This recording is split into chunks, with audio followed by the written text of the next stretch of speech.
Mahesh cinema పట్టాలెక్కడానికి ఇంకా time పడుతుందా? ఇప్పట్లో స్క్రిప్ట్ పనులు పూర్తయ్యే సిచ్యువేషన్ కనిపించడం లేదా?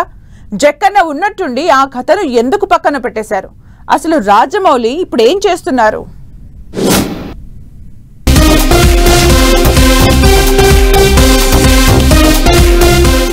రాజమౌళి మహేష్ బాబు సినిమా ఎప్పుడెప్పుడు సెట్స్ పైకి వెళ్తుందా అని అభిమానులు ఎంతో ఆతృతగా ఎదురు చూస్తున్నారు.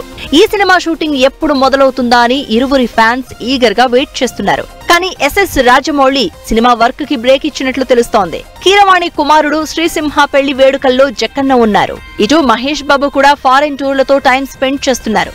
దీంతో జక్కన్న మహేష్ మూవీ సెట్స్ మీదకు వెళ్లడానికి ఇంకా సమయం పట్టేలా కనిపిస్తోంది.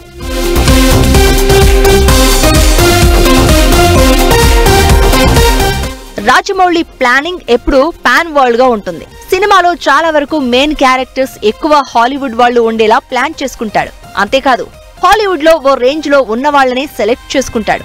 ఇప్పుడు మహేష్ సినిమాకు మరోసారి హాలీవుడ్ సంచలనం థోర్ ఫేమ్ క్రిస్ హెమ్స్వర్త్ ని SSMB29 మూవీకి ఎంపిక చేసుకున్నాడని టాక్. దీంతో సినిమా స్టార్ట్ అవ్వకముందే వరల్డ్ వైడ్ గా సినిమాపై బజ్ క్రియేట్ చేస్తున్నాడు జక్కన్న.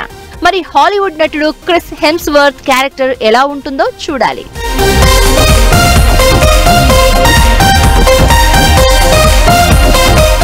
మరోవైపు ఈ మూవీలో మహేష్ సరసన ప్రియాంక చోప్రా నటించనున్నారు అంటూ మరో గాసిప్ మొదలైంది. మొత్తానికి పూటకో గాసిప్, రోజుకో ప్రచారంతో Jakkanna next movie buzz create అవుతూనే ఉంది. కానీ జక్కన్న టీం నుంచి మాత్రం ఎలాంటి అఫీషియల్ అనౌన్స్మెంట్ రావడం లేదు. మరి జక్కన్న ఈ మూవీపై ఇంకెన్ని రోజులు ఊరిస్తాడో చూడాలి.